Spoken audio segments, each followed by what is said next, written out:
Tippy time my damies, Topcat here and welcome back to the channel.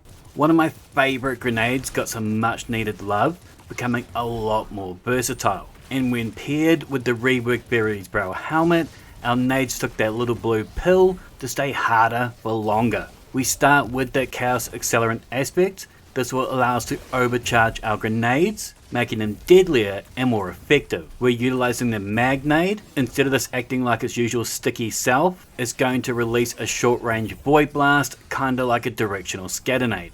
It saw a couple of tweaks this season. They've increased the width of the Cone Blast by roughly 2 meters, and they've increased the height of the Cone's Blast by 1 meter. Last season, this grenade would roughly take on one opponent, but now our nade's got some big D energy, so we can take on multiple. It used to shoot 5 projectiles, it now shoots 9, so at 15k per particle, if we land all on a target, this is going to hit for 135,000. We've got 2 great exotics to run. The Controverse Holder is going to give you quicker charging, and it's going to give you more nade juice back. It works great. I'm not going to knock this exotic, however I've chosen to go for the reworked Verity's Brow. Although this was always powerful, allowing us to double our grenade damage by getting 5 weapon kills beforehand, it was often deemed not practical, as you would have to think too far ahead in order to get that big payoff. Now though, they've changed the death throw stacks to an ascending and diminishing bar, similar to that of the Worm Gods. Each stack is a 20% damage boost.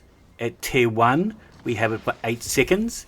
Tier 2, we keep it for 7 seconds. Tier 3, 6. Tier 4 is 5 seconds, and at tier 5, we keep it for 4 seconds. This allows us to stay at that higher echelon more often, so we don't have to start that loop all over again. Additionally, we get bonus grenade recharge rate per tier. This starts at 0.5% on tier 1 and goes up 0.5% every tier.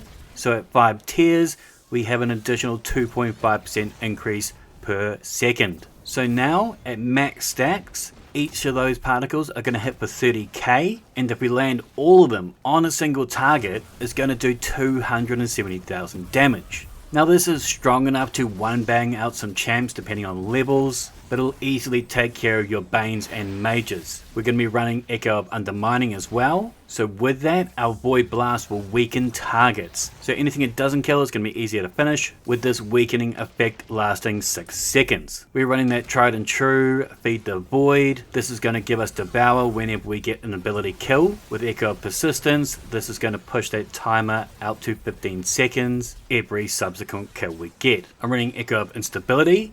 Our artifact can take care of a lot of this, but I found it did help, as when we defeat a target with our grenade, it's going to grant us volatile rounds to our void weapons for 11 seconds. This was superior on things that didn't like showing us our crits, like those damn flying bats, or those Vex hiding their squishy parts like a girl on a first date. But in situations where you want an anti-barrier weapon, but don't want to rock a sniper or sidearm, I was running Volatile Marksman. It's going to give us volatile rounds purely by hitting those crits. This will allow us to stun those anti-barriers and do a little bit of bonus DPS, so of course we're going to take it. The Retrofit Escapade is still my favourite option for this, but really anything that's going to hit precision consistently will do. We also got Maligned Harvest in the artifact, so when rapidly applying volatile, it's going to cause our next instance of void weapon damage to create a weakening burst. This is really good for scatter damage with weapons like ARs and SMGs. We'll use Echo of Harvest, so when defeating weakened targets, this will create us an Orb of Power and a Void Breach. So between Maligned Harvest and weaken from our nades, we can make plenty of orbs and breaches. The Hardlight is my go-to choice for this kit, as the perk Fundamentals got a great upgrade. This is now going to grant us 30% damage buff to the weapon for 10 seconds, whenever we apply volatile, or by picking up void breaches. So between the artifact, fragments, we got plenty of DPS to go around. But if you wanted a legendary option, the last Wish raid gave us the Age-old Bond. It's a very nice.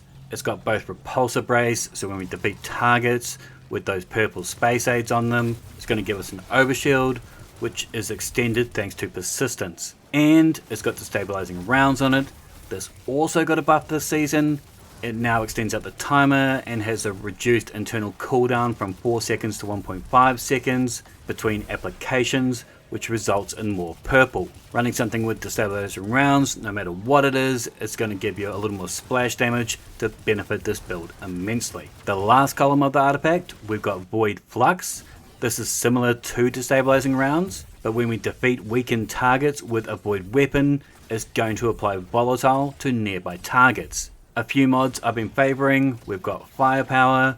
This will give us orbs of power on grenade final blows.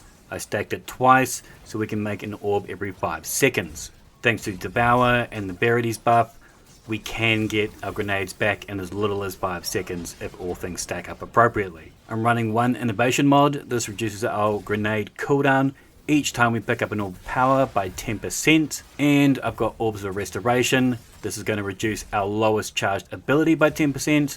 In most cases, this is also going to be our grenade. I'm rocking one Void Surge mod. This is another 10% bonus weapon damage, and 2 dilation mods to extend out our armor charge to 18 seconds per stack. Now feel free to pause here for all my mods, fragments and artifact, but there will be a dim link in the description down below.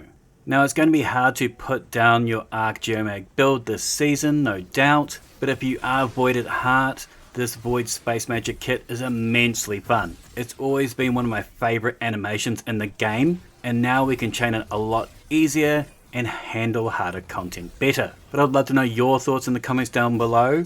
What is your favourite weapon with stabilizing on it? Make sure to thumb it if you dug it, sub if you're new, and as always, tippy tie my damies, what a tie.